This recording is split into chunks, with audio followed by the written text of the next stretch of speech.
Hello বন্ধুরা, আজকে দেখাবো একটা মজাদার মুচমুচে পুঁই পাতার বড়া। তো আমি প্রথমে কর্নফ্লাওয়ার নিয়ে নিলাম 1 টেবিল চামচ, চালের গুঁড়ে 3 টেবিল চামচ, আর হলুদের গুঁড়া, মরিচের গুঁড়া, লবণ, আর সামান্য তেল, 1 চামচ পরিমাণে তেল, আর সামান্য জল দিয়ে ভালোভাবে গুলে নিব। গুলো আমাদের হয়নি, তা একটু আমি জল দিয়ে দিব।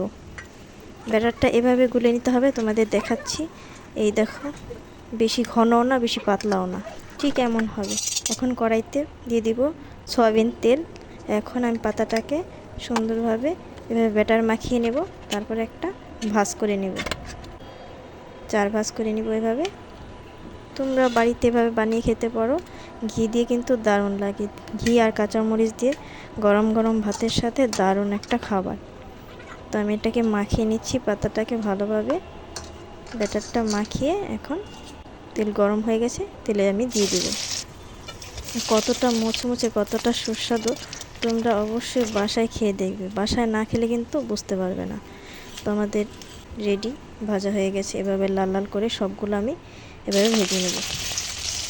আমাদের গাছে হয়েছে 4টা পাতা, এই 4টা পাতায় নিয়েছি। দেখো কতটা সুন্দর, এত দারুণ খেতে হবে না, সবাই চেয়ে খাবে। কতটা মুচমুচে, লোভনীয়, দেখতেই পাচ্ছ তোমরা। তো আমি ভেঙে দেখাচ্ছি কতটা মুচমুচে। বাই বাই, ভালো থেকো। একটা লাইক শেয়ার কমেন্ট করে যেও।